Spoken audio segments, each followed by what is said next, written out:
Welcome aboard. It is Paint the Town Dead, episode 34, which is hopefully right. It's what I wrote down. That's it. Okay, so that spoilers. That was Caitlin, my co-ghost for this episode. Yeah, she's white as a ghost. It's true. All times. It's true. Even when she gets baked by the sun. By the star. Yeah, cooked by a star. And I'm still just as pale as ever. Yeah, and I'm Andrew. I'm the other host. Hi, Andrew. The other co-ghost, I guess. Hi. I should come up with a different name. No, I like that. Well, like one person should be co-ghost and somebody should be a different ghost, thing. Coast to coast. Yeah. Taken. Yeah. Do you know the story about how he became a ghost? Tell me. Well, according to one of the episodes of the Space Ghost Coast to Coast, he was a guy named Tad Ghostal who choked on a biscuit or something. That's what they say on the fake talk show they do. Nice.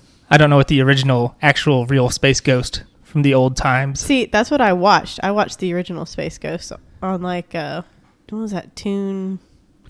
Boomerang? Yeah, Boomerang. Yeah, it kind of blew my mind when I found out that was a thing. Yeah. Coast to Coast was the first thing I ever heard of. Not me. So this week, I actually have to ask you something. Do you feel good about your house? I don't like this question. Do you feel good about how it always has open windows? You're smiling and I don't like it. Yeah. Well, after this week, you're not going to feel good about it. Oh, no. As we delve into the Texarkana Moonlight Murders. Ah!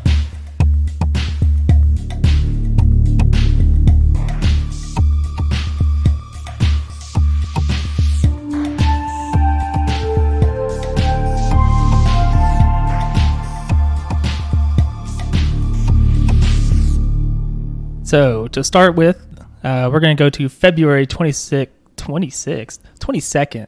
Close. It's pretty similar. Yeah. February 22nd, 1946. This is shortly after their Second World War. Oh. We are in Texarkana. Which side of it? Both sides at various times. Wait, isn't there three sides? No, there's just the two. Oh. Arkansas and Texas. What about the Anna? I think there was thought that it would be Louisiana, but it isn't. It never made it.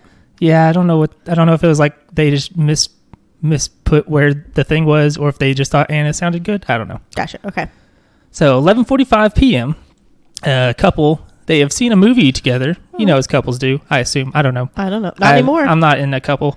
Never have been either. Weird. It's not true. That's not true. Even I've been in a couple. It is Jimmy Hollis, 25, with his girlfriend Mary. She is 19, and they've left this movie. They're hanging out in their car. What movie did they see? I don't know. Okay. What's the point of all this then? Yeah, I don't know what they were showing in February of 1946. Okay. So they go and park in a secluded area. Retro. As you do when you're teenagers or also 25. I was like, wait, he's 25. As you do, because, you gotta get some privacy back in them old days. I guess so. And they park on a secluded, unpaved road, a so-called lover's lane. Oh. Yeah. You know what it's about.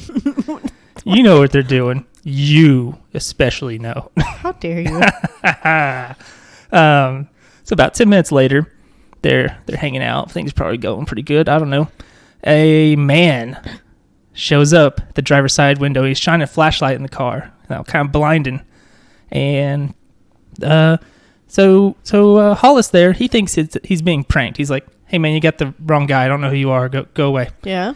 And it's a man who is about 6 feet tall, and he's wearing a white mask. Looks like a pillowcase with holes cut out. Oh God. Yeah. And so yeah, he's like, I don't know what's going on. This is weird. What a weird thing to happen. Mm-hmm. But it's going to go from weird to horrible. Because the man says, "I don't want to kill you, so do what I say." Oh, boy. Yeah. So he orders the couple get out of the car. And he tells Jimmy Hollis there to take off his GD britches. Oh. I don't know why, but that's what he does. Okay. Weird. And when he does, the man in the mask hits him over the head with the pistol that he's holding here. Mm-hmm. Yeah. And the girlfriend, Mary, she thought Hollis had actually been shot because the hitting of the pistol was so loud, and it fractured his skull. What? That's why it was so loud. She heard the sound of his skull fracturing. Gross. So she thinks, obviously, so he's basically knocked out. Hollis is, as you would imagine. That's a good assumption, yeah. So Mary, she thinks this guy's here to rob them. So she's like, "No, look, I got his wallet. He doesn't have any money." And the guy hits her too in the head with the gun. Yeah, and then so I guess he doesn't hit her as hard, or she's more hard-headed. Who's to say? Because she's still going. Wow. So he orders her to run. Run. Yeah, he tells her to run. Okay. Yeah, and so she starts running off like towards a ditch, and then the guy's like, "No, go a different way," and like sends her down the road. Why? I don't know. Yes, you do. Don't know. And then, so she's going to come across another parked car. So she's like, "Oh, thank God."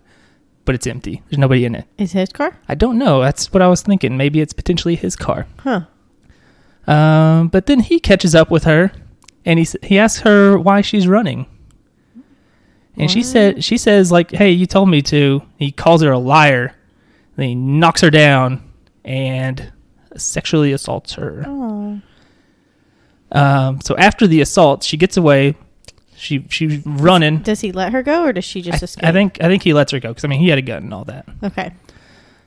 So she's running away. She finds a house about a half mile away. She's trying to. There's a car comes by. She tries to flag them down. They just keep going. Sure. And she's able to wake up the people living in the house.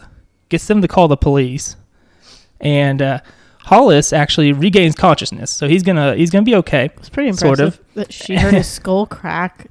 Right. Wow. And he actually got a car to stop, possibly the same car. I don't know. Okay.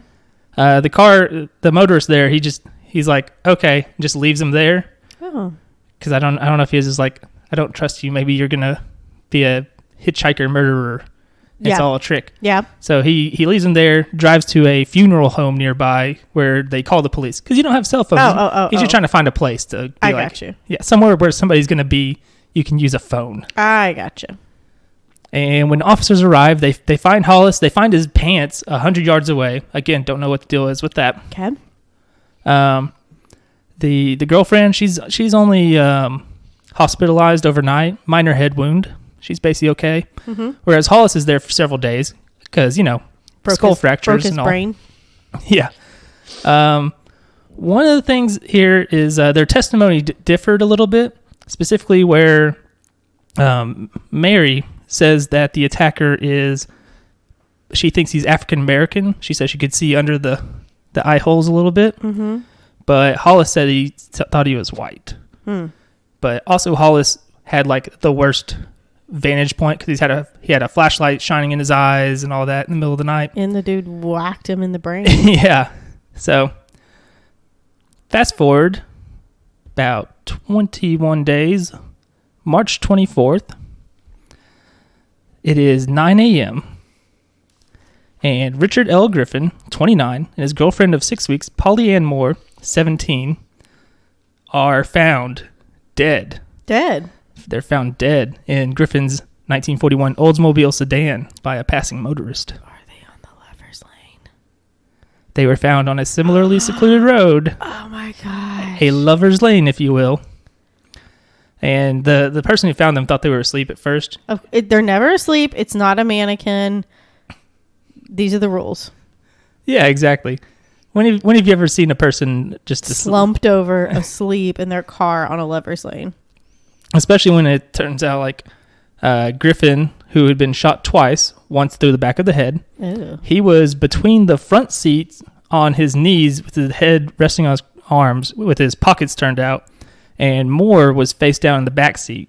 And she had also been shot in the back of the head. Oh my gosh. Is this in the...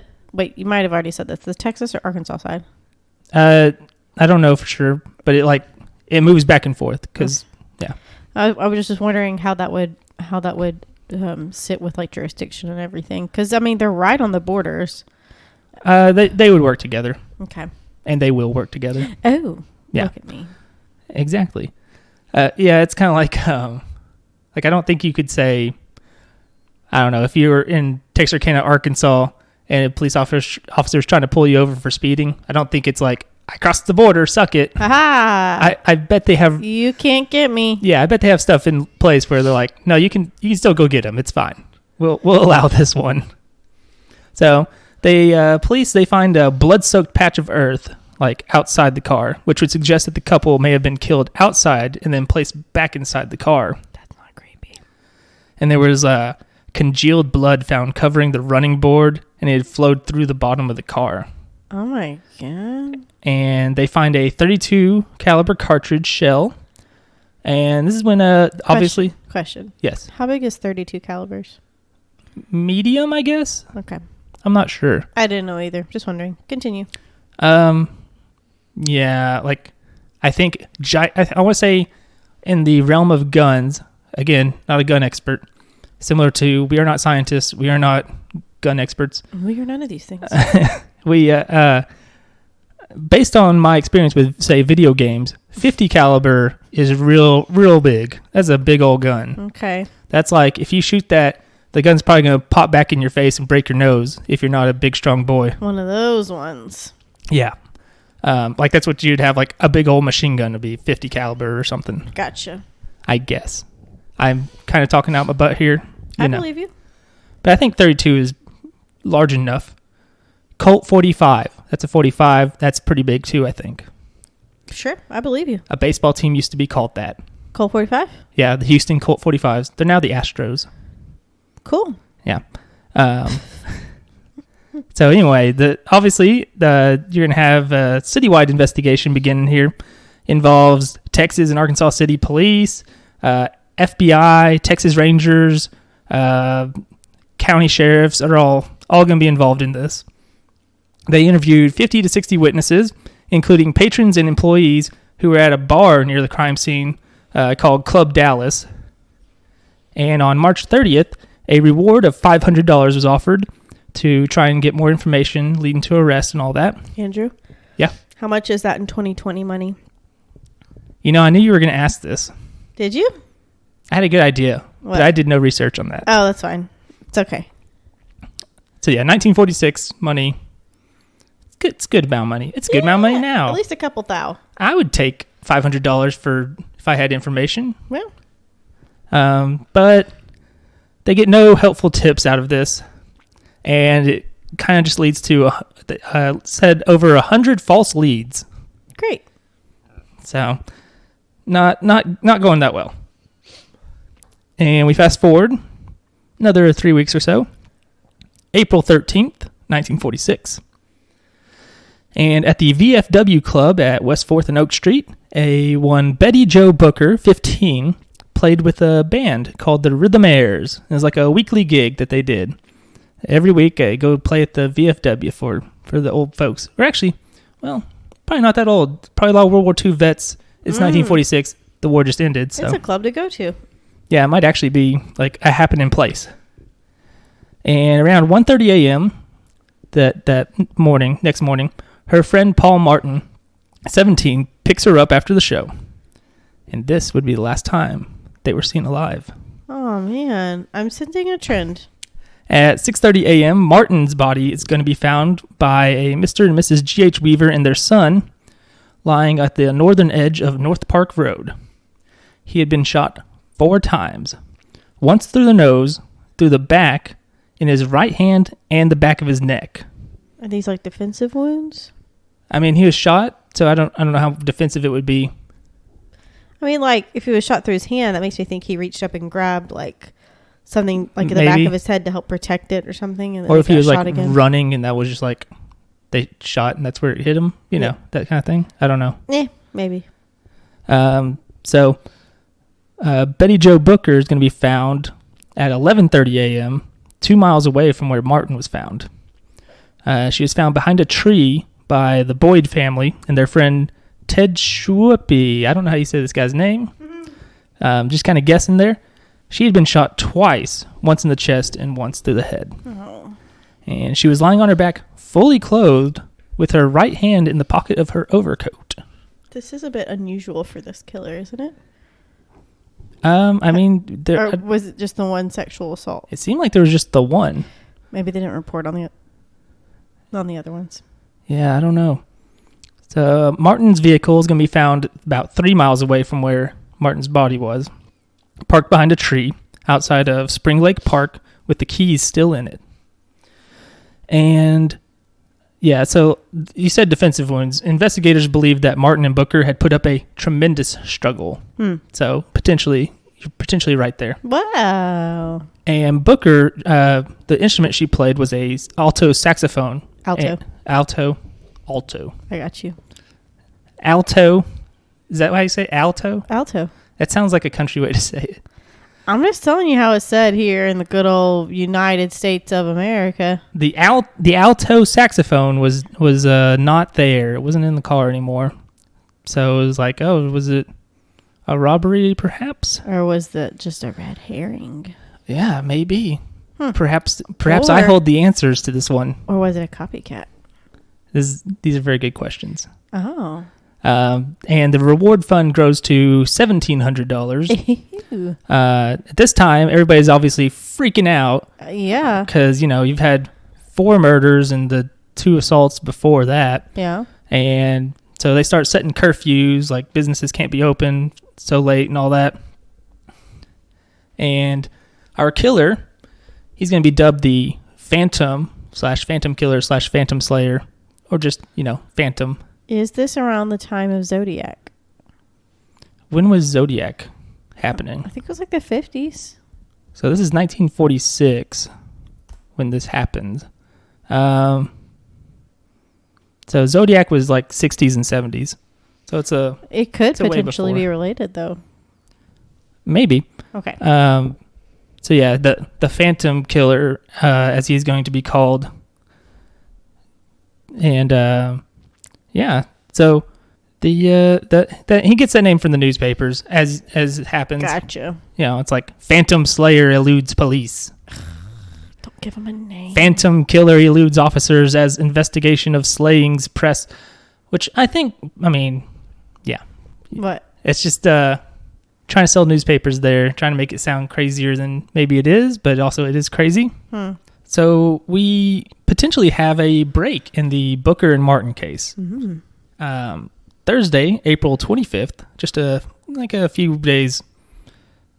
Yeah, like a little over a week, basically. Mm-hmm. Assuming I'm doing math right, which there is no guarantee. I can't. It's a heck of an assumption to make. I'm going to just nod my head and agree with you. Yeah, so police are very desperate. They have basically nothing to go on at this point. But a man in Corpus Christi, Texas, which is quite a bit of ways from Texarkana. Texas is a big state. It's on the coast. But speaking of geography, I would like for you to know that I was looking at a map today, and it was like, this is way off topic. It was a map of what Halloween candy is most popular in every state, and it didn't have the state names. It just had the picture of the candy on it. Oh, I got Arizona. Everybody was Arizona. Somebody was like, "Where's the Snickers? Which states have Snickers?" And there was Florida, and then there was one over there, and I was like, "Pretty sure that's Arizona." And they're like, "No, it's not." I was like, "No, I think it is." It was Arizona. Wow.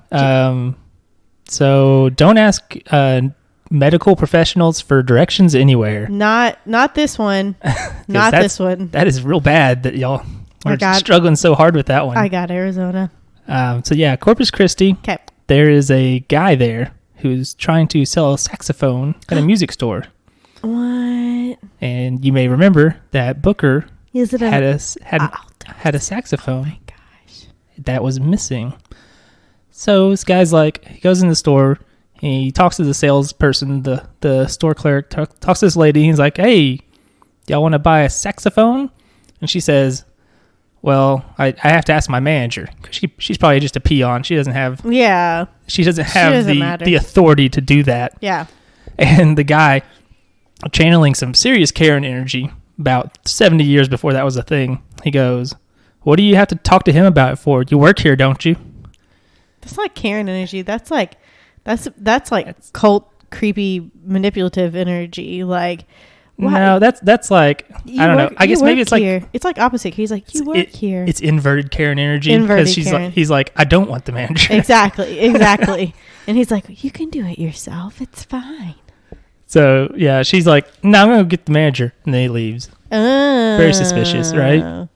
So 2 days later, the same man, he's gonna be arrested at a hotel after he bought a .45 caliber revolver from a pawn shop, and 5 days after he had tried to sell their saxophone, he is positively identified by the girl from the store, and she's like, yeah, that's the guy. He's Mr. Saxophone. What did he look like? Was he like clean cut? Was he creepy, I don't know what he sketchy? looked like. Okay. But they go to his hotel room and they find a bloody bag of clothing. Not suspicious. Right. He says it's from a cut he received in a bar fight. Oh, okay. Which, I don't know, a guy who's like being real sketchy about selling stuff and buying stuff from pawn shops, he's probably like, yeah, that seems like the guy's getting in bar fights. I don't know. But would it saturate your clothing? I mean, if you bleed a bunch, yeah, I'm suspicious, as you probably should be. So yeah, in the end though, he's gonna be cleared of the murders. They're gonna find out there's no way he was anywhere near there. How? Because you do investigations and you find these things. Are you gonna tell me?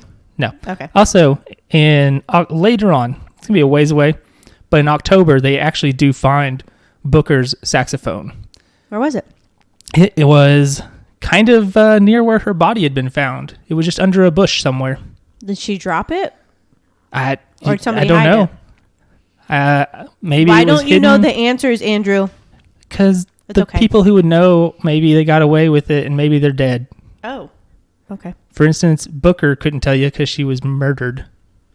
Well, that was sad. That's like that's the problem with like the first story. You have so much information because they both survived, and then these next two, it's double murder with no answers. Yeah, so we don't know.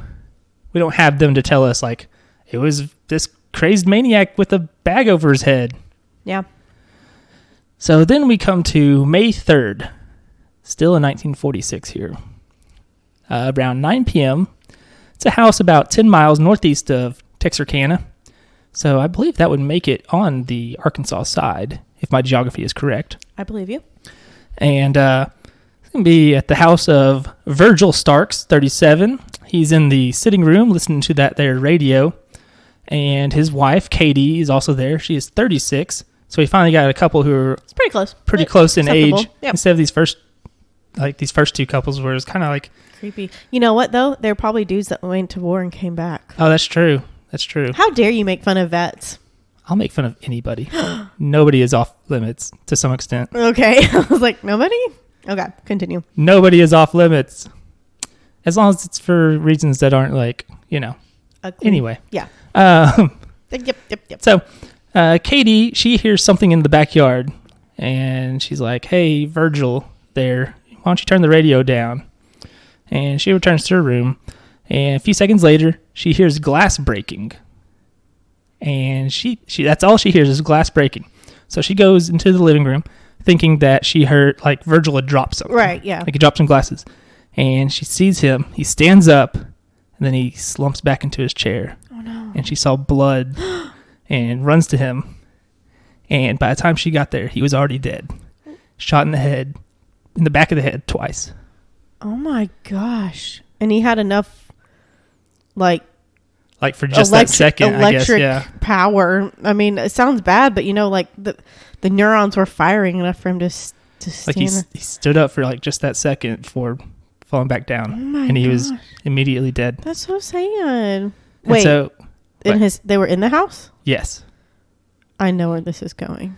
So she runs to the phone and she gets their phone. It's an old crank phone, it says. And while she's trying to dial, she is shot twice in the face. Once to the cheek and once in the jaw. Yeah. So she survives that initially. She tries to run and go get like a pistol from the living room, but she can't see anything. She's blinded by her own blood. Oh my gosh. But she could hear the attacker trying to rip through the screen door on the back porch. Oh. And then she heard him coming through the kitchen window. Oh my my God. And that's when she's just like, okay, I'm gonna feel my way through this, and I'm just gonna get out the house and make a run for it. She can't see. Like, not really, no. Oh my gosh. So she runs barefoot to her brother and sister and brother-in-law's house. There's nobody home. Oh God. So then she runs another 50 yards to a man named A.V. Prater's house. She gets him out there. She says, Virgil's dead, her husband, and then collapses. And then Prater, he does this really cool redneck thing.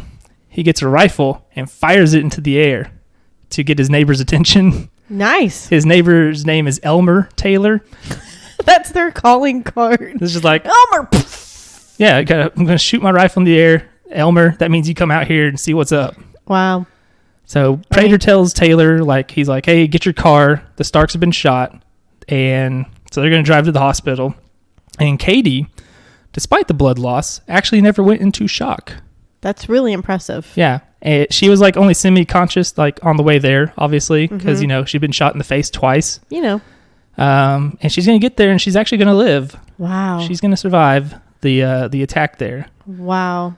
It's just crazy to think about, like, how good of a horror film it would be for, like, she's bleeding everywhere. She can hear the guy coming in. That's absolutely It's terrifying. Yeah. And the headline in the newspaper the next morning we read, Murder Rocks City Again. Farmer slain, wife wounded. That's really sad. Did they have kids? I don't know. If they did, they weren't there. Okay, good. And police set up blockades immediately after reports of the murder. Set them up on northeast and southwest on Highway 67 East.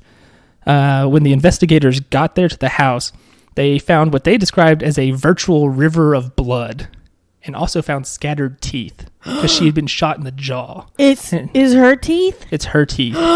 Oh, like I don't. Yeah. It's like when you have nightmares that your teeth are falling out. Except scarier because it's real. It's real when it happened. And it just came through like an open window. Can you imagine the amount of pain? I bet the adrenaline. It has to be an adrenaline thing at that point. Initially, maybe. I don't know. I mean, yeah. Initially, she is just like probably hopped up. Yeah. Wow. She's got to be because I don't know how else you pull that off. So they find three main clues. They find shell casings that show that it was a .22 caliber gun. That's not a very big gun. No, and it's also not a .32, which is what they found at the second murder scene. Huh. Yeah. Interesting, right? Yeah. They found a flashlight in the hedge underneath the window where Starks had been shot from. And so they send that flashlight off to D.C. to be investigated by the FBI. Yeah. See if there's like fingerprints and such. And there were bloody shoe prints and fingerprints found in the house as well. Because, the killer was walking around in there. They get bloodhounds. They bring them in from Hope, Arkansas.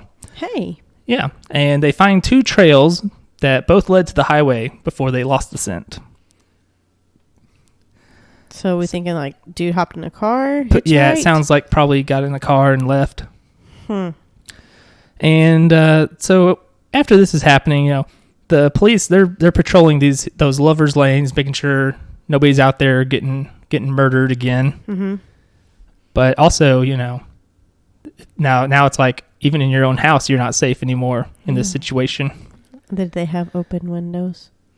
I mean, he could obviously see through that window to shoot them. I close my windows at night. That's smart. Yeah. So there were 47 officers working around the clock on this here crimes, and there's no known motive. Like nothing was stolen from the Starks' home. So it's not robbery, obviously. Just a jerk. Yeah, and unofficially, it was thought by some to be sex mania, because it's just like, oh, he's a crazy sex maniac. Okay, but he didn't rape all of his victims, did he? No. I don't know. Maybe there's like, I think that's just something they would apply to anything. Gotcha. Just like, I must be a sex maniac. Gotcha. Some sex pervert out there. This was before terminology was made and profiling and stuff. Yeah, pretty much. In fact, the Sunday issue of the Texarkana Gazette read, "Sex maniac hunted in murders." What would that be called? It's not sex maniac. It's called something else. I'll find it. Continue. Murder raper. No, continue. And one officer was quoted as saying, "I believe that a sex pervert is responsible." And I don't know why calling somebody a sex pervert is funny to me. It sounds very old timey. Yeah. In a weird way. It kind of is. The reward fund is going to rise to $7,025, and a mobile radio transmitting station is going to be brought in from Austin, Texas, along with 10 police cars outfitted with two-way radio equipment and 20 officers. And so the two-way radio thing, us in our cell phone land, we take for granted how much communication we can have all the time. Yeah. So most of the other police cars they could only communicate with like police headquarters. They couldn't communicate with other police cars, but these could, so they could be more coordinated. Gotcha. And in the May 11th edition of the Texarkana Gazette, the police asked for information on anybody who might have been missing on the nights of February 22nd and 23rd, March 23rd, 24th, April 13th and 14th, and May 3rd. Basically trying to see, was there a person that you knew who wasn't where they normally were on any of those nights? Question. Yes. Do they think that when I jump ahead, I think ahead. When they were investigating, did they think that this was a person who was from the area? Yes. Okay. Especially when it's, it keeps happening around there, Right. And especially, lovers' lanes are typically pretty secluded, and you have to know. Yeah. You have to know how to get there, right? Pretty much. It would kind of be safe to, one would think that they're from the area at least. Yeah, you would think it's somebody who knows the area pretty well if they're able to do that. Okay. So, yeah, they're trying to see, like, is there a person you knew who's normally at home at this time and they weren't at home or whatever? Mm-hmm. That sort of deal. Also, another thought. I wonder if, since profiling and stuff with the FBI, came to light, not long after that, definitions and stuff, things started to get defined and all that, sexual sadism, and that's the thing, that's the word I was looking for. I don't know, but I wonder if anybody has profiled the Phantom Killer. You know how, like, say, like, white male in his 30s, loner type of thing. Yeah. I wonder if anybody's profiled him. It's a good question, especially because there is some thought that maybe he didn't do all of them. Maybe it wasn't always that same person. It doesn't seem like it. I mean, 2 different guns. Some were raped, some weren't. I mean, like the first 3 crimes, the one where he assaults the 2, then the 2 murders, and then the next 2 murders. Mm-hmm. Those are all fairly similar. He's finding 2 of them found at Lover's Lane. Mm-hmm. The other one, not necessarily. Yeah. And the car seemingly was maybe moved. But then this last one is at people's house in totally different situation. So, and a different gun than was used before. So it makes you wonder if it's just like unrelated. Are they escalating? Are they mutating? Is it totally different people? Right. And even like the famous image of this killer is the white pillowcase looking mask with the eye holes cut out. Right. We only know of that happening once, for sure. Because 2 of them, there was no witnesses. Right. This last one, she never saw the guy. Gotcha. Okay. Because she got shot in the freaking face, immediately. Gosh. So, May 5th, the Texarkana Gazette states, the killer might strike again at any moment. That's not fear-mongering at all. Chill out newspaper. Yeah. Dude, that doesn't help things. So, as you can imagine, Texarkana is not that big. It's fairly big, especially for, like southwestern Arkansas and Texas. The panic and hysteria is pretty wild at this point. Mm-hmm. For instance, like every other big murder story you hear that happened, a long time ago, it's like, people used to leave their doors unlocked at night, but now they don't. Don't leave your doors unlocked or windows or anything else. And people, we're buying up guns and ammo. All the gun stores are running out of guns and ammo. Good for business. Also selling out of locks, like new locks, like the chain locks.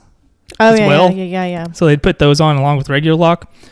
And also like window shades and Venetian blinds. Like everybody's... Good call. Yeah. Guard dogs became a hot commodity. I have some of those. That's one way to call it. Yeah. Yeah. Yeah. Some people they got pretty DIY with it. They were like nailing bed sheets over windows and stuff. I've done that before in a desperate poor college situation. Yeah, well, this is a similar situation. It is. Where you're just trying to survive. That's true. And people will leave their lights on instead of, turn going them dark. off. They can't see if it's dark. Yeah, but also, like, especially if you have outside light, makes it easier to see somebody coming at you. And once there's a movie called The Town That Dreaded Sundown. Yeah. We'll talk about it a little bit later. Okay. Because once, the town would be fine in the daytime, but once it started to get to nighttime, game over. Everybody emptied out. There was nothing. And businesses suffered a lot because of this. Similar to now, except on a much more micro level than the worldwide level we're dealing with. Yeah, world. So theaters, clubs, restaurants, and stuff at theaters. At night. Clubs. Oh, it gets worse. Oh no. Because liquor stores were closing at 9:30 p.m. Oh no! I'm just kidding. I don't think I've that. Rarely do I go to the liquor store. 9:30 though. How often do you go past 9:30? I don't know. I've done it enough times that would be a minor inconvenience in my life. That's true. There was even a statement posted in the newspaper by the liquor store people. It says, "We fully understand the state of mind in which Texarkana is now gripped, and we are selling no liquor to persons who already have been drinking. We do not wish to add further to the troubles of the police. Any person who drinks whiskey at this time to get drunk and wander about the streets of Texarkana is further complicating the works of the police and is placing himself in grave danger of being shot by people whose nerves are on edge from recent murders." Wow, even the liquor store was like, guys, go home, be drunk at home, don't be out here, not going to serve you anymore. Yeah, don't go wandering around with your whiskey bottle, wandering the streets like a wino. Yeah. So, and police are going to be flooded with calls all the time because any little thing is going to set people off. They're getting calls about prowlers and all that, and nothing came from any of these. It said that they were, by one officer, they were the results of excitement, wild imaginations, and hysteria. Question. Yes. Has the theory been proposed that this was a police officer that did this? Not that I know of. Okay. I don't think so. I have some potential suspects later. Okay. If I recall correctly, I don't believe any of them were police officers. So, yeah, police are, and also with everyone's on edge. They're also, everybody's got guns now. They're ready to go. Yeah. They're feeling a bit trigger happy. Police, when they went up to people's houses, would make sure to announce themselves with their sirens and would stand illuminated by their headlights when going to somebody's house to make sure I am the police. Hey. Check me out. Hey. I am not some prowler. Do not shoot me. That's probably a really good idea, actually. Yeah, and a barkeep actually shot a potential customer in the foot. A man just wanted a beer and he got shot because I guess it was too late. I told you not to come to my place after 9:30, bro. And people were even setting up homemade booby traps in their houses and stuff. Some people moved into hotels or stayed with relatives for a safety in numbers type situation. Especially if their husband was away for a while, a wife or whatever would go to stay at a hotel. Good call. Especially. Yeah. And I like this bit where it became a big deal for people that they had to make sure they called before they went over to somebody's house. So you don't want to knock on the door and be like, yeah, and shoot have grandma. Right. And it's also, to me, funny just because that's what you should do in real life anyway. Yeah. Don't you dare inconvenience me by just coming over. Yeah. Hi. Hello.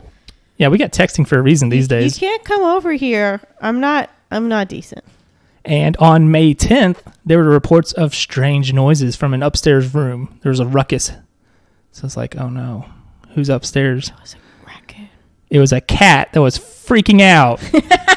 I was close. Yeah, it was just a cat. How got funny. I think got stuck in a trash can or something. I was flipping out. Or your cat and got a plastic bag trapped around his head. Yes, and started sprinting through the whole house. And also, there was one where a man was on somebody's porch, which don't do that. It turns out he was there to escape the rain while waiting for the bus. But also, don't get up on people's porches. Get off my property. Right. Like, don't do that. Things weren't helped by one Captain Gonzalez in a radio interview where he said that Texarkanans should oil up their guns and see if they're loaded. Okay. And when asked about advice to quell people's fear, he said, I'd tell them to check the locks and bolts on their doors and get a double-barreled shotgun to take care of any intruder who tried to get in. Who is this guy? He was a police officer, basically. Oh. And it's like, hey, man. You're not helping. Chill. Tell people to chill. That's what you need to do. Yeah. So people freaked out thinking that there was another murder that happened because they heard a bunch of sirens going off. Oh, okay. So they're like, oh, what happened? Turns out there was sounds from a carnival. I don't know why there was a carnival going on at this time, but, you know. Just trying to lighten the tension. And on May 11th, a teletype machine, which I think is like a telegram type deal. Oh, okay. Arrived from Austin. And that way it could connect the sheriff's office with other law enforcement agencies so they can further coordinate. They couldn't call them on the telephone? You know, you guys send messages and stuff. That's like old-timey text message. It's instant. Yeah, pretty much. So yeah, rumors obviously are flying wild. Like there's a rumor that the killer had been caught already, and he is being held at the county jail surrounded by Texas Rangers. And another rumor was that he had been flown out to a different jail out of town. So the newspapers are inundated with calls, just people being like, "What's going on?" And they made sure to print in the paper that newspapers will tell the public if he is caught. Like, just leave us alone. Leave me alone. We will tell you. It's like, we'll call you. Don't call us. We'll call you. Yeah. No news is good news. Right. So they get word in May that there are no fingerprints to be found on their flashlight they found. How is that possible? Gloves? I don't know. Yeah. He was a police officer. And on Wednesday, May 29th, a color photograph of the flashlight was printed in the Texarkana Gazette to ask for any information. Just colored? It was a color photograph in 1946. I feel like that's pretty... It was the first color photograph in the newspaper's history. In that newspaper's history? Yeah. Okay. I thought you meant in newspaper history. I was like, No, what? I don't think so, but that would be pretty wild. Yeah. Okay, cool. And it's like this black flashlight, and like the ends are red. So it's kind of, I don't know if that's how unique that is at that time, but yeah. It's still kind of like, hey, British? It should have been like, hey, did you lose your flashlight? Call us and come get it. Yeah. See we have it here for you. Yeah, it's like, hey, is this yours or... British people call flashlight torches. They do. Little tidbit for you? Yeah, I learned that from Doctor Who, probably. I think I did too. Either Doctor Who or that show Torchwood. Oh, which is an acronym? No. I don't think so. What is it when the words it's the same letters but they're of a word but they're mixed around to spell a different Anagram. word? Anagram. Torchwood's an anagram for Doctor Who.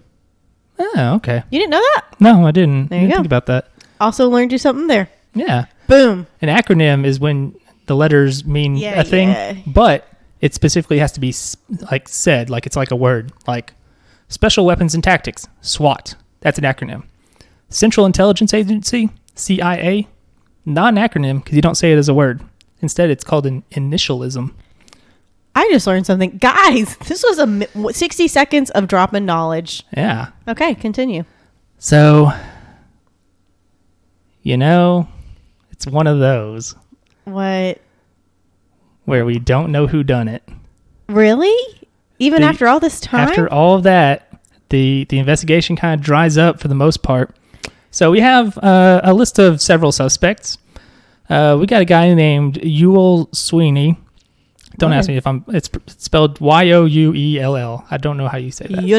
Ewell Sweeney. Or Yuye.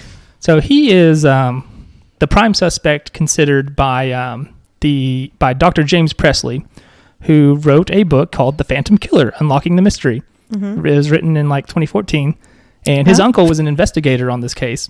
So he maybe knew some stuff. Are they from Texarkana? Folks? Okay. Yeah, like his uncle was one of the investigators for this case. And so he makes the case that Sweeney is probably the killer. So on June 28th, there was a stolen car that was found in a parking lot. And so officers just staked it out, waiting to see who would come get it. So it'd be like the criminal.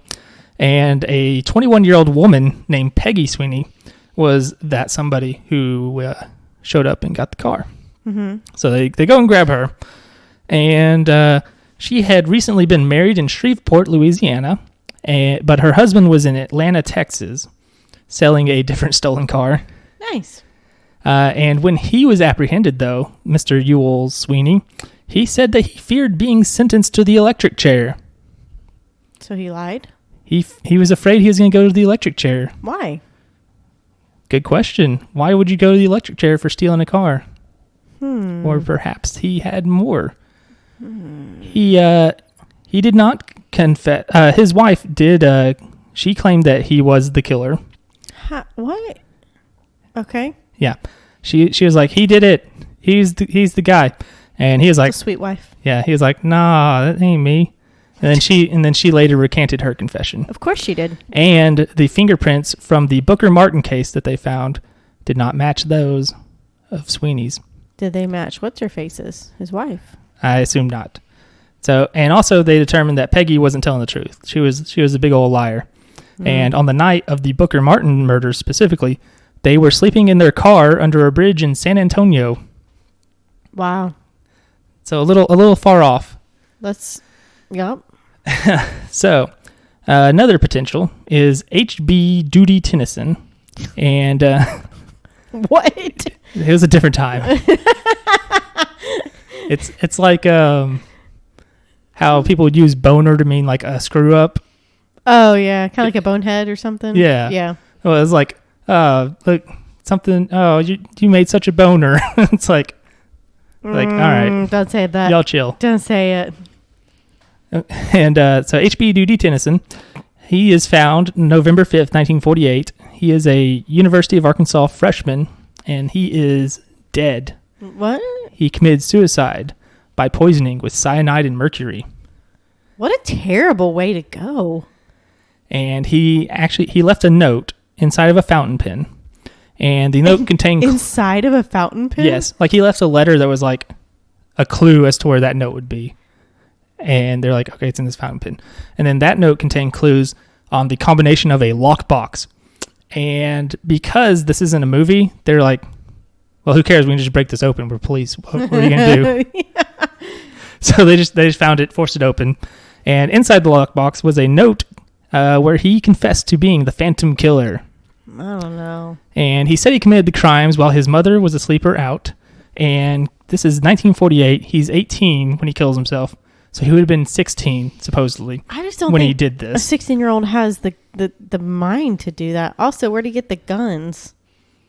It's the American South. You can get guns wherever. Okay. So he claims he did this, and he said that he disassembled the guns and discarded each piece in different places. But like one of his friends contradicted this claim. Mm-hmm. He said that on the night of the Starks attack, for instance, that they were together like playing cards and checkers and stuff. So he couldn't have been the one who killed the Starks or killed Virgil Starks. Yeah. And also his fingerprints didn't match any of the fingerprints they found. And also he was 6'3", but he weighed 130 pounds. So he's a lanky old boy. Gosh, he's skinny. No way he's throwing people around. No, I can't imagine a 130-pound person cracking open a skull with anything. No. And there are like a lot of people who claim to be the killer. There's a lot of false confessions in this case. Yeah, I can imagine there would be. Yeah. Another interesting potential person was a German POW who escaped from the area and was a potential suspect. And a man matching his description was picked up on the side of the road, and he pulled a pistol on the driver. And when he did so, he told the driver not to pull anything, or he would kill him just like the 5 people he killed in Texarkana, including mentioning Booker and Martin by name. A similar man was seen later, and he was accused of being a peeping Tom. See, that's where it all starts. Yeah, but he ended up getting away, and that German, and we don't know if that was necessarily the German POW that was there, but regardless, that German POW vanished. They never found him. Weird. Yeah. And on May 10th in Atoka, Oklahoma, a man approached a woman's house and asked her for turpentine, money, and food. And the woman's like, I can't spare any of those things. What's turpentine? I don't know. Oh, it's like I think it's like an antiseptic or something. Yeah, I don't know. I was hoping to breeze past it without anybody calling into question whether I knew something. Sorry, that's how I do. That's how I do a lot of things. It's like when I write things. It's like, should I put a semicolon here? I don't know, so I'm going to rewrite it so I know that won't happen. Yeah, I've done that before too. But yeah, so she's like, I can't spare those things. And he grabs her by the hair, threatens to rape her, and said he may as well kill her since he had already killed 4 other people. Like, pulled a knife on her and everything. Okay. And then he heard the sound of a horse galloping nearby, and so he got spooked and ran off. Later, the suspect is apprehended, but they look into his story and where he's been, all that, and they determine he wasn't in the area at the time, couldn't have been him. Then another one Ralph B. Bauman, he went to the Los Angeles Examiner in Los Angeles, yes. Oh, what? Yep. He tells a reporter that he has information on a murder. And he said, if you give me $5 and an hour head start, I'm going to give you this information in a sealed envelope. $5? Yeah, it's 1946 or whatever. That's $15. It could be. I don't know. It could be $50. I don't know. So in the letter, he claims to have followed a couple home and murdered them after, like, he saw them at a movie theater. And he had actually fought in World War II. He was a machine gunner on a bomber, and he was arrested because the reporter was like, "Hey, please check this out." And they find him at a shooting gallery where he was found hitting bullseyes with a .22 caliber rifle. He knows. So he's maybe a crazy person though. He thought he was the Phantom, or that he might be the Phantom. He said that he says, I've been in a coma running from something, maybe murder. I want to clear it up. If I didn't kill 5 people in Texarkana, I want to settle down and be a stuntman in Hollywood. I'm happiest when I'm living in danger. What? So he's like a crazy person, it seems like, who's like, I guess I don't know what I've been doing. Maybe I just woke up from a coma, sort of. And I'm a ghost. He had actually been discharged from the military for being what it says psychoneurotic. And the police were like, he's clearly a mental case. There are no facts backing up his claim that he may have been the Phantom. Well, good. And then you have another one where a man in Shreveport, he's hanging out at a bar and he's talking to somebody. And he confesses to being the Phantom in exchange for a fifth of whiskey. I'm going to go ahead and call BS on that one. And the man he confessed to turned out to be a reporter. And so he got that guy arrested. And Shreveport notified an officer in Texarkana named Tillman Johnson. And Johnson arrives to Shreveport. He's like, he recognizes this guy. He's like, you got me. He's like, you know you didn't kill those people. What did you go and do this for? I'm sure he's pissed. He's like, I drove from Texarkana to Shreveport. I don't know how long that is, but it's definitely long enough. In 1950s miles, it's 10 hours. Yeah, especially like that long ago. And so he's just like, why did you do this? And the drunkard replies, well, hell, I got a fifth of whiskey out of it. Dang. Like, yeah, good point, guy. He was like, YOLO. Yeah, so that's another one where it's like, nope. And there's an officer named Max Tackett, and he recalled at least 9 people confessing to the crimes. Wow. And none of them could have possibly done it. How annoying for the police. Because and also why? They're not right, or they want the notoriety. I mean, something is not connecting in the brain area. And it's just like, these officers, they have to investigate these claims that you're the killer. And that's time and money that they have to spend on this person. Yeah. And it's just, it's so gotta be so frustrating. I'm sure after the first one, they're like, oh, we did it. And then they're like, oh, wait, no. And then after like the third one, they're like, sure you did, buddy. Yeah. Sure you did. Yeah. So did these 4 guys over here. Would have been a perfect time if you were the killer to confess. Yeah. Like, I done did it. Like, walk up with a fifth of whiskey in your hand. Like, I did it, officers. It's me all along. You never saw Wino Bob. You never saw it coming. Wino Bob. That's how I get you. Right. This is actually soda. Ha! I'm just acting drunk. That's pretty good. So, yeah. And Tackett, he says, you keep yourself 2 or 3 pertinent facts to protect yourself from crackpots. As in, you don't share everything in the newspapers. They never do. Yeah. And you don't want to, because that's how you keep give it away. If you do. Yeah. And so, thus concludes the Texarkana Moonlight Murders. There is no end. Sometimes the villains win. But I wonder if they got any kind of... I wonder if they had the foresight to collect any kind of blood or DNA evidence. Or, now if they could go back with... If any of the evidence is still there, they can collect touch evidence. Because... I don't know. But, I mean, one of the big issues is, like... degradation. I don't know that the killer left anything worthwhile DNA-wise, because he wasn't getting bloodied up. Right. But still, he raped 2 victims? So... Or assaulted just one. He assaulted her. I don't know. But they now have touch DNA. Even if he didn't have like any good fingerprints, then it doesn't, like, even the cells, his skin cells, him from touching that flashlight, they can collect maybe. I mean, it's been 60 years? I'm not gonna more like 80, I think. No way.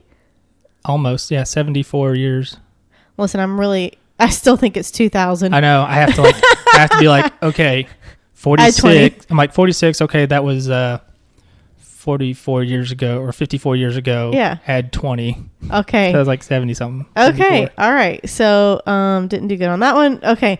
But I mean, that's old stuff, but maybe not impossible, especially with how elite and how detailed it's becoming. It's the age of justice, I believe, is what the other podcast call it or whatever. So it's just exciting.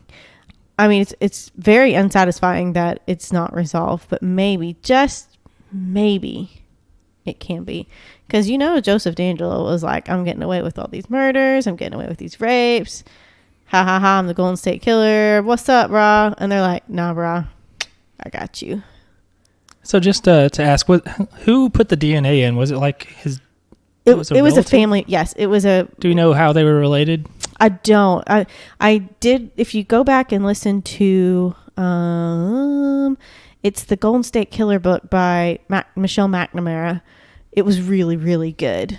I can't remember what it's called. I just blanked. Anyway, it talks about all sorts of stuff in there. It's really, really good. I just hate Michelle. Michelle McNamara worked so hard and never got to see, him be caught or him identified, because she passed away. But anyway, yeah. So yeah, I'll be gone in the dark. That's what it is. Okay. Yeah. So there's no resolution, unfortunately, on that one. But also, it's very spooky. It is. Just because. The idea, the lovers' lanes, some dude, which is very Zodiac-like, which is why I was asking. There are some thoughts that original, especially the original assault, is like where the hook hand man who comes after the kids at Lovers Lane, the urban myth of that comes from, potentially. Oh, okay. But I don't know if that's necessarily true. So there's no correlation. Nobody's thought about. Did you read anything about comparisons between Zodiac and? No, I never saw anything like that. Because that was what the Zodiac's thing was. He went up to Lovers Lane people, I think. Don't quote me on it. Okay. Yeah, so that is what happened. And also there's the possibility that it was different people at certain times. Because it did seem, some of them, it did seem different. It changed, Yeah. I mean, granted, the first time he did have a pistol with him. So he may have still... I would think those first 3, they seem the most likely to be connected. Yeah. That last one is a little different in a way that makes you wonder if it was the same. Right. Or somebody just looking to, I don't know, be awful. Right. So, I mentioned that movie, The Town That Dreaded Sundown. Yeah. It was made in the 70s. Okay. There was a remake in like 2014 or 16, something like that. I haven't seen that one. Okay. So I tried to watch it recently. It is available on Amazon Prime if anybody wants to go watch that. Mm-hmm. I watched most of it. I got basically to last 20 or so minutes, and then my Wi-Fi died, and it died for a very long time to where I couldn't get around to watching it again in time. Wow. But it's pretty good. It was an independent film too. Was it pretty accurate? It was a lot more accurate than I would have supposed it would be. Oh, really? Yeah, they changed all the names up. Yeah. And obviously you're playing fast and loose with some stuff because especially it's Hollywood. So especially like the two sets of double murders, you're not going to have any information really like on what happened. Mm-hmm. There's a really kind of goofy scene where like he's hitting a girl with a tuba or not tuba, trombone. Like the slide thing, like he like pushes it at her. It's kind of that part wacky. That part I was like, what are you doing? Like everything else has been like pretty good, pretty raw, but like it even has the I got up to the part with the final killing and Katie Stark's running away, whatever her name was in the movie, and getting away and surviving. That's about where it died on me. So I don't know how they resolve anything. There's actually a part where they mention somebody in Shreveport. So I'm like, I wonder if they go see the wino there. Yeah, it's actually more accurate than I would have guessed. Well, you have to finish that one and then watch the 2014 one. Yeah, that one's not available on Prime though. I'd have to pay money. I ain't doing that. Yeah. Especially because I don't think it reviewed very well. Oh, okay. Well, never mind. And that one I think is probably like less accurate. Yeah. Another thing. We got some more insight on the Cobbites. Yeah, that was really interesting. Somebody found us, probably on accident, and sort of on accident on our part too, because they said they found us through YouTube, and I had forgotten I hit the button. Oh yeah, to subscribe. Yeah, we're on YouTube. We're on YouTube now. I need to go back and add back episodes, but if you want to find our YouTube channel, obviously you can search probably PTD Pod or something like that. We're Paint the Town Dead. Mm-hmm. I need to find like the actual proper link at some point. But honestly, if you search Cobbites, literally the first thing that's going to come up, because I'm betting our listener Holly, that's her name, I'm betting she searched for Cobbites on YouTube trying to see if anybody had done anything, and we were the first and only thing that came up. So there you go. Because when I searched it, it was us and then like something about wings, like chicken Wingstop wings or something. Yeah It was just like people eating chicken. I'm like, oh, what? I don't know what that has to do with anything. So anyway, she's working on a book about them, essentially. She says that her granny's grandfather was Dover from the story from last week. You can go back to last week if you want to hear all the story about the Cobbites. It's the first thing we do, I believe. Yes, and then we do Garden Light. Yeah. And she even like went to where they were originally located, and she says she's like somebody's lawn right now.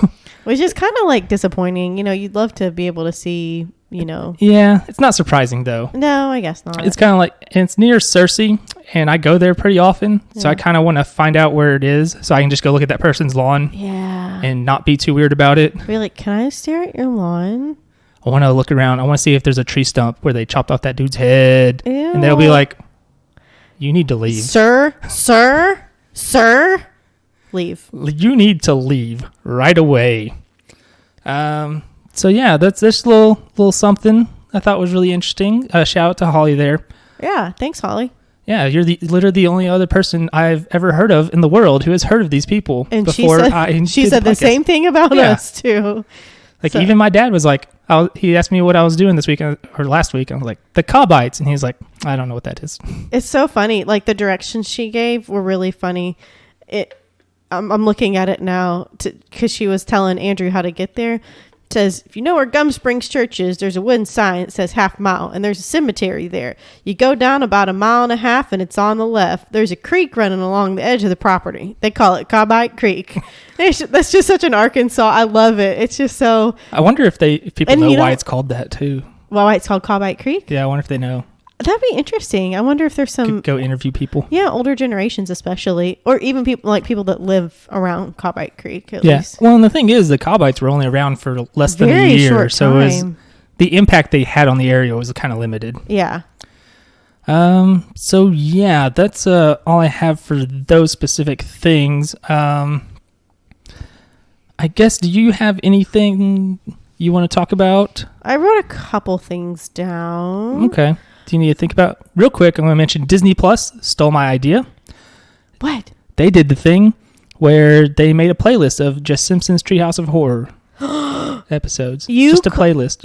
Andrew, you trademarked it before it was on there. Go look at the dates. I know for a fact they put it up there after the podcast where I mentioned it. You trademarked it here. So they heard the episode and were like, oh, that's a good idea. Let's do that. So Disney listens to us. Disney Plus.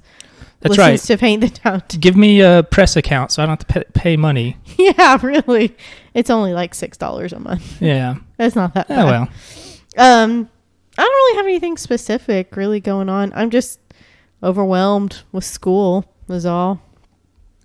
Yeah. Yeah. I don't have any creepy ghost stories this week, which is really sad because this is the last spooky episode. Yeah. Sorry, guys. Do you have you watched anything spooky? Oh, you watched that. What was it? Love and Monsters. Yeah, you want to talk about that? It was not really scary. It was kind of cute and funny. Did it have like spooky atmosphere, like even like kids style spooky atmosphere? It was kind of kitschy spooky.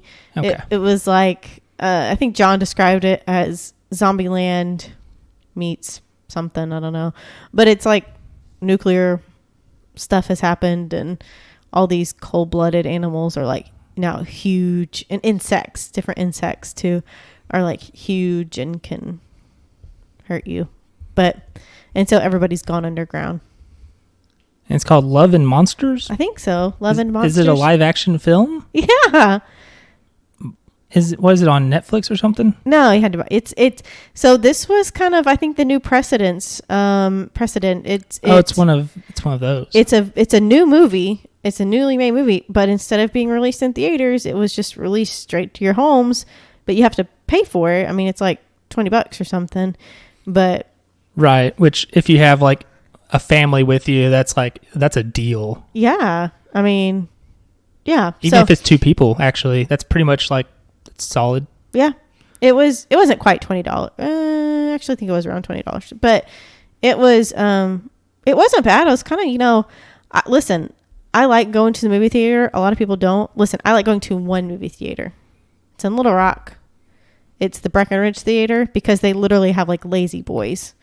Yes, they do. That actually like recline back, and there's so much space, and they're soft, comfy leather lazy boys. Is that one of the ones that has the beer?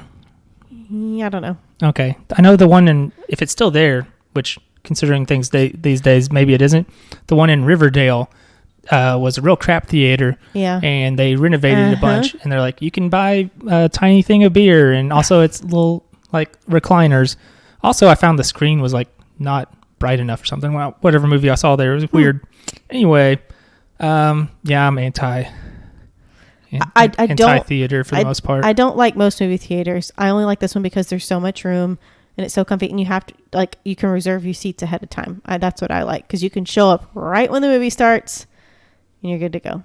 But I haven't been to a movie in a really long time. Yeah. Did you do the Milan when that came out? No, because it's going to come out on Disney Plus in December, I think. So, okay. So I was just like, I'll wait. Plus, I didn't hear a lot of great things about it. No. Well, I told you it didn't look very good. Well, you don't look very good. And that's how I would know. I look in the mirror every day to practice, and I go, I'm like, this is not good, and this is why. And now I can apply that to everything else. At least you're smart. Yeah, something like that. I'm reading. I'm listening, because you know me in audiobooks. I'm listening to, because you can't read. Yeah, I'm illiterate. I'm listening to a really good series right now, which I'm probably on the bus a little bit late. Oh, you still listen to Dark Materials or whatever it's called? Yeah, did I talk about that last week? Yeah, you'd started listening to Golden Compass. Yeah, now I believe that's the first one. The Subtle Blade. And my credits, that was my credit for this month, so I have to wait till next month, around this time next month, to listen to the third one. Or to look at, see if the library has it. Oh, yeah, you can do that. Yeah, that's how I listened to that one thing I listened to that one time, the Star Wars book. Alyssa told me about that too. I just have to figure out how to do it. I tried it one time and it wouldn't let me set it up. But I mean, you do need a library card. Do you I have a one library of those? card. And then your library needs to be part set of up it. to do that. They're the one who gave me the little card and were like, do our free audiobooks or whatever. Okay. But it's I'm sure they have it. So far it's really, really, really good and I really like it because, to me, nothing beats Harry Potter as far as book series goes. That's number one. And nothing beats J.K. Rowling as a person. We're not talking about Nope. J.K. Rowling. We're talking about Harry Potter. And nothing. Yeah, get out of here, Joe. nothing beats Harry Potter. So I mean, I can't tell you how many times I've listened to, read, seen. I mean, all venues been to a Harry Potter thing. Yeah. I still haven't read those. I read the first two. Two. Why are we friends? I don't know. Me neither. Why is anybody my friend? I don't know. That's probably why I don't have very many. Oh. Anyway, so I watched some of that 2 Sentence Horror Stories show that I was talking about. Yeah. Have you watched it? No. Maybe don't. It's okay. It's like any other anthology series where it's like some episodes are good, some are real rotten, and some are kind of okay. It's kind of like sketch shows. Yeah. Where it's like, well, that sketch was really good. That sketch was bad. Mm-hmm. Similar deal. They clearly had zero budget for this show. That good, huh? Yeah, because there's one episode where you know how in spooky stuff a lot of times a person will be like thrown backwards or something. Yeah. There's a part where like a ghost is yelled at by another person and it like expels the ghost out of a room, and instead of looking like set up where like they had wires and like yanked them back, it really looks like the guy just ran backwards. I'm just throw yourself backwards really hard. It'll be convincing. Just shuffle backwards real quick, and it's gonna look like you're just getting shoved back. So that was really bad, but that was a decent episode actually. Overall, there's also, I think horror might be one of the hardest things to do effectively without it being like hilarious. But like wish upon. Yeah, that wasn't horror. That was just it funny. tried to be. It was just funny. Like one of the ending episodes, there's like a reveal at the end of one of the episodes, and I was just like, like I laughed out loud. I just couldn't help it. I'll tell you what movie I didn't laugh at though. Hereditary. You know this. We'll get to it. Oh, okay. We're gonna talk about it. We'll talk a little bit, maybe. Okay. Once I finish talking about this, we'll do we'll talk about like recommendations of spooky stuff to listen to as we close out spooky season. Okay. So yeah, there's also the thing, they do it in like every episode, it seems like, where the evil villain or horror monster does the little head tilt thing. Yeah. It's like, stop. Yeah. You've done it too many times. Yeah. Like it's overdone, it's ridiculous and dumb. Stop it. Yeah. There's an episode about a beauty YouTuber, and at first I was ready to really, really, really, really hate it, and then I thought it was kind of goofy, because the way it's done makes no sense, but then at the end it sort of makes some amount of sense actually. Okay. But still doesn't make any sense. But so there's also the episode where like somebody, I don't remember why I wrote this, but it says episode uses person Googling their problem, which is dumb. And I don't remember why that was dumb, but I'm sure it was like, what do I do about this ghost? And then they find the exact thing that they need on frickin' Google. Like that would ever happen. I don't know. I find a lot of stuff on Google. Not on ghost stuff. Don't you want to know how I do my job every day? Yeah, that's what I hear about you. It's Google. So, I guess we'll get to the spooky recommendations. First off, I do need to talk about one other thing. Actually, two other things. Okay. Unsolved Mysteries, Season 2 on Netflix now. Okay. Excellent. You watched the first one, right? Nope. You didn't? Nope. Do they have a ghost one on this one or something since it's October? No, but it's Unsolved Mysteries. It's mostly, the cliffhanger, like unsolved murders and things. But it's like weird scenarios. Like it's like that's so bizarre. The government's definitely involved. Like it's weird. In the first season, there's an alien episode. I skipped it. I didn't watch it. And we've talked about this. Yeah.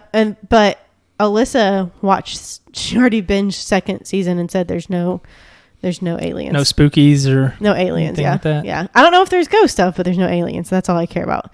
So I've only watched the first episode. It was good. She said it overall not as great as the first season, but I think it's probably still gonna be really good. Also, just to let you know, there's not a third season of Haunting of, but there is a new season with the same director and producer. So I don't know if it's like still part of the anthology of the Haunting series. Like, are or they going to whatever. bring back those same people? There are a bunch of the same actors, yes. But it's called Midnight Mass. And I'm stoked. I don't know anything about it. They just mentioned all it is they just talked about that it's going to be produced. It's a thing. And these actors are going to be in it. So there's a good blend of first and second season actors. Okay.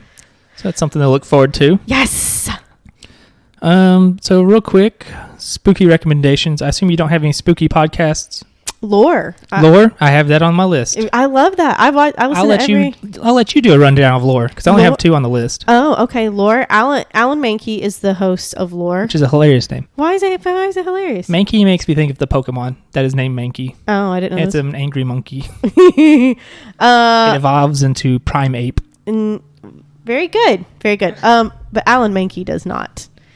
No, and he's pretty good. Have you ever watched the show I on watched Amazon? the first episode. I couldn't get into it. How about you? Yeah, same. Okay. I just prefer the podcast. Yeah, I love the podcast. And it's like he talks about just different legends and things across the world and different stories across the world and how they have their base in reality. Or do they? Or is it actually spooky stuff?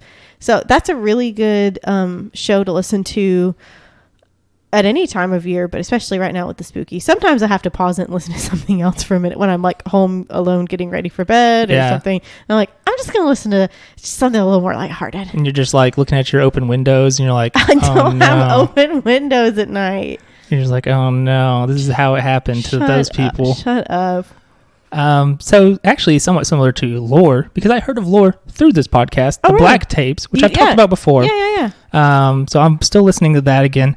They talk about stuff like there's like the legend of the unsound, which is like a thing where you hear and you die in a year after you hear it, and it creates a portal for Lucifer to come to Earth. What the? And also the story, one of my favorites. It's also where I learned about Baba Yaga, and it's the one with the house with the chicken feet that moves around. What? There's more to it, but anyway, that's like the thing people know about Baba Yaga. Okay. It's from like Eastern European lore, I think. There's the one about like the ghost story where a person is wearing somebody else's face upside down. It's like really creepy sounding. Yeah. Also from the same people who did Black Tapes, they have a show called Tanis, spelled Tanis. I think the last season was like Stitcher Premium exclusive or something, so I haven't listened to it. Okay, yeah. And they also have a side podcast to that was really short called The Last Movie, which I think is more spooky fitting, which is pretty good. So yeah, and I did hear about Lore through Black Tapes because there's an episode where like the people talk to each other, Aaron Mankey and Alex Regan. Oh, really? Name.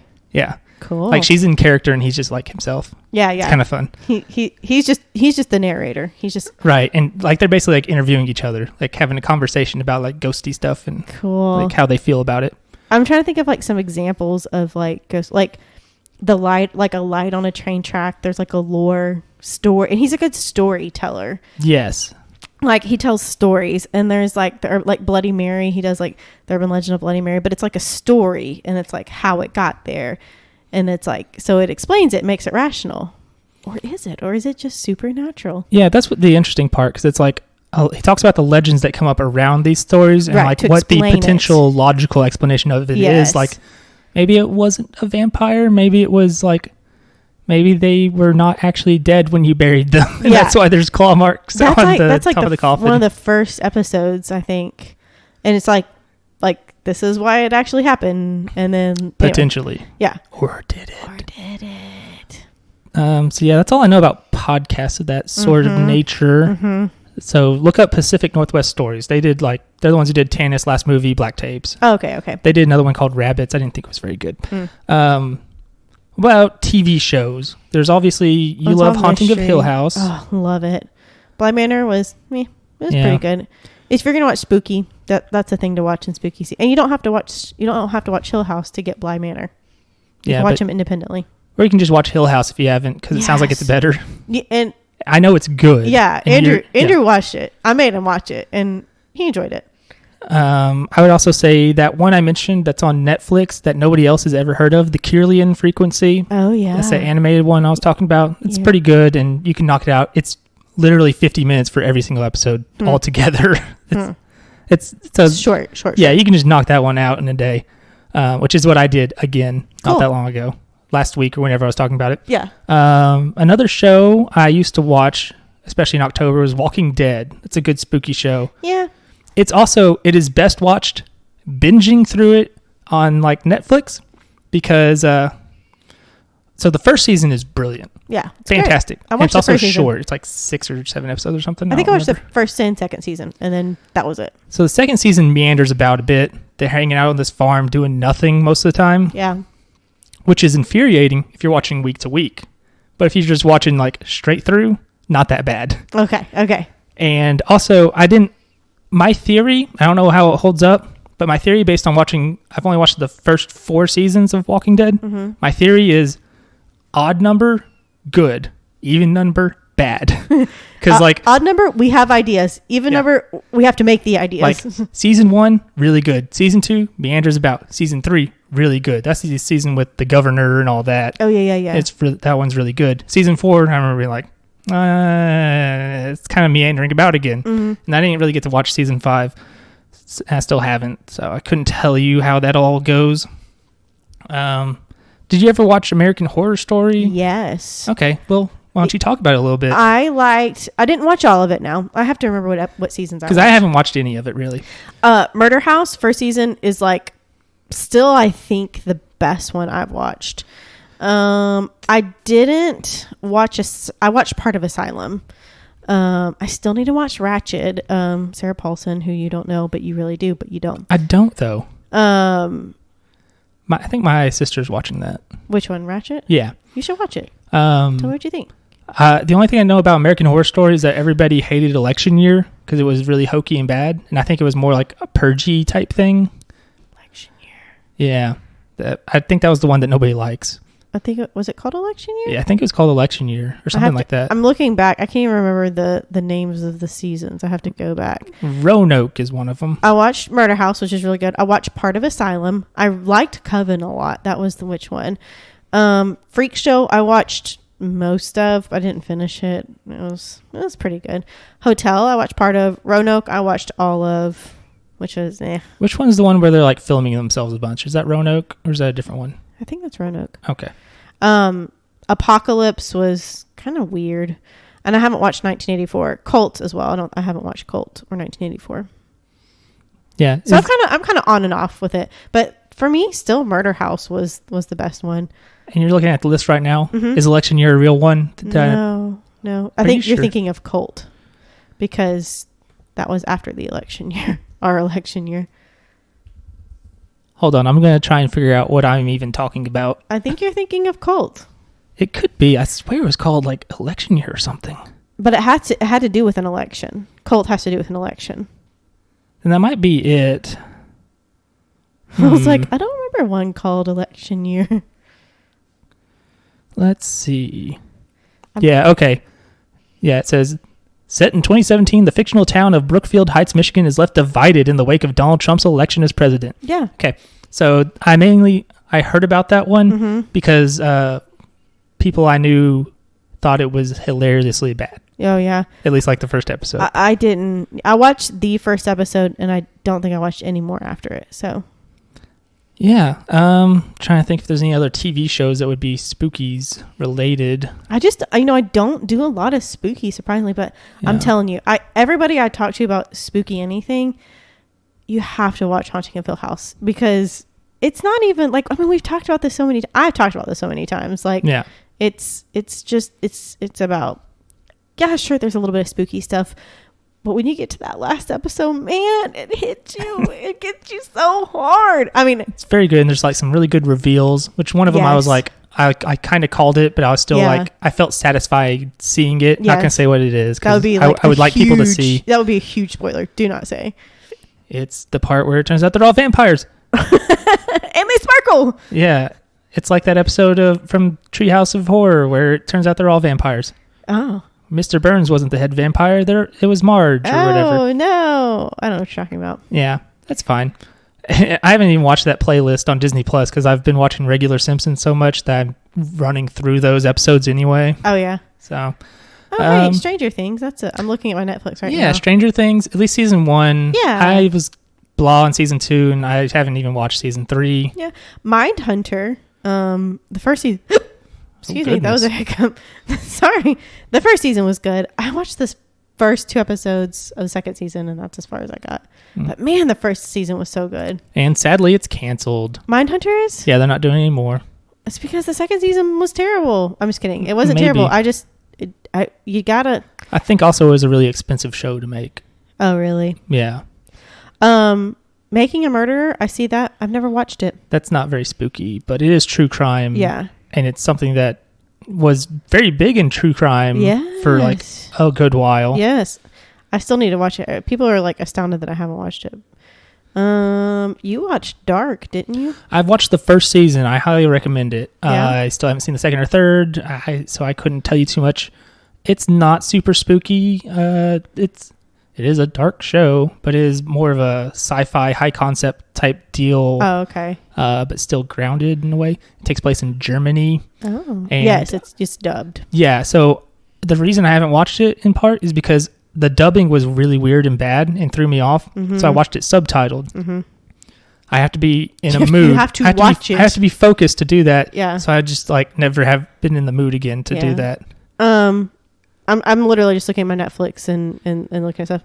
The Keepers is not necessarily a spooky thing, but it has like Catholic Church, which can get really spooky really fast. But it's about a nun who was murdered, and she was very beloved. And anyways, it's very creepy, and you have to watch it. You have to watch it. I don't want to spoil anything. Okay. There's that BuzzFeed Supernatural show, whatever it's called. And that YouTuber girl that does the makeup videos and talks about murder, she's funny. I watch it in spurts. Does she do murders? She talks about them while she does her makeup, and she does really good makeup. Maybe that's a spoiler for that episode of 2 Cents Horror Stories I watched. Oh no! This is a dumb episode though. Oh no! They're all kind of. What else you got? Movies. Oh, so wow. I've got on my list The Witch. The Witch, yeah, which we've talked about. Which you've only sort of seen. I've seen all of it. You saw 1.5 times. You saw half of it. Then 6 months later, you saw the second half, and you definitely skipped some of it when you watched that second half. Yeah. But that movie's really good. I recommend it a lot. There's Hocus Pocus is one you've mentioned. I love Hocus Pocus. That seems more like a fun, spooky. It is. It's not really scary at all. And then Did you see the new It's? I saw the new It's. Okay. How'd you feel about those? They were pretty spooky. Pretty spooky. But actually fairly enjoyable movies because, I like Stephen King. I think he's a great storyteller. So, those are, I don't know about the second It, but definitely the first It's, a Stephen King story. So, it's all one big, gigantic book. Oh, is it? That's why it's split up into 2. Gotcha. And it still, I think, leaves out a zillion things. Well, it was really good, and I really liked the cast in both of the seasons. I thought it was really good, especially the adult cast for the kids in second movie. You know what I meant. Yeah. You mentioned Nightmare Before Christmas. I love it because it's appropriate for 2 holidays a year. So does it take place during Christmas or during Halloween? Have you never seen The Nightmare Before Christmas? No. So does it take place during or Halloween or during Christmas? It seems like it's a Christmas thing. What is my face right now? Normal. Shut up. No, it's your normal face. No, it isn't. You should work on that. It takes place. So Jack Skellington is the main character, and he is the Pumpkin King. He lives in Halloween Town, and he just feels like he's lacking a purpose because he just, he's been this spooky king. He's the king of Halloween, and he's so frightening, and everybody loves him. But he feels kind of out of place. He feels a little lost till he stumbles. He finds his way into the woods and stumbles upon a hidden forest grove that holds all of the holidays. There's Thanksgiving and Easter and all that. And if you go through these trees, you open this door, you go through this like magic tree or whatever, you go into the land, and he falls into Christmas Town, and he is enamored with the idea of Christmas, and he wants to bring it back to Halloween Town. So he brings it back, but it doesn't go quite as he anticipates. So some other things happen, and because like Halloween Town is full of witches or whatever, and goblins and ghouls and zombies and all sorts of stuff, spooky things. So it doesn't go quite as intended. So because Christmas is supposed to be for Christmas, and also there would be no conflict for the movie. Exactly. So it's appropriate at Halloween, and it's also appropriate at Christmas. Okay. And I watch it Halloween and Christmas. So it doesn't necessarily take place during Christmas or during Halloween. It takes place during both. Okay, so it's just like it's kind of out of time in a way. No. How did it take place during both? Because Halloween happened, some time passed, and then Christmas happened. Okay. Or did it? I gotcha. Another one, Wish Upon. Everybody watch that. So it's garbage. Hilarious. It's funny. It's supposed to be scary. But when we watched it, I asked Andrew Hatina, I said, is this a comedy? And he was like, no, it's supposed to be horror. It's supposed to be scary, and it is not at all. It's scary. It's highly worth watching, though. Yeah. Last I saw it was on Amazon Prime. Another, if you want to watch an actual scary movie, Hereditary. Dude, I don't even want to, like, Andrew, we were talking the other day. He was like, what are some good recommendations scary movies? I was like, we can always talk about Hereditary. And I sent him like a tear face. I was like, it's so freaky. It's number, like, I told him it was like a list of what's the scariest movies you ever seen. That was number one for me. Yeah, that one's it's pretty intense. So if you want to watch an actual like intense scary, make sure you have a friend. Movie. Make sure you have some Xanax. Make sure, or if you don't have that, at least a glass of wine. Get you some dogs next to you to cuddle with. I mean, just have all the warm fuzzy things around you to help shake off the awful chill of such a movie. That's a good description of what that movie is like. It's pretty good. For what it is, I don't think I want to watch it again. No. But, I would watch The Vivitch 1,000 times again. Which I've watched that twice. So I mean, yeah, I would watch it a bunch more times again before I watched. In fact, The Witch is like, it's a good movie. It's a rewarding movie to see a second time because you see where things are going in a way. Oh yeah. Perhaps. So I think that'll wrap us up. Wrap up the spookies. Yeah. This has been a fun spooky season, Andrew. Yeah. Sad to see it going away. Not till we stuff our face holes with chocolate.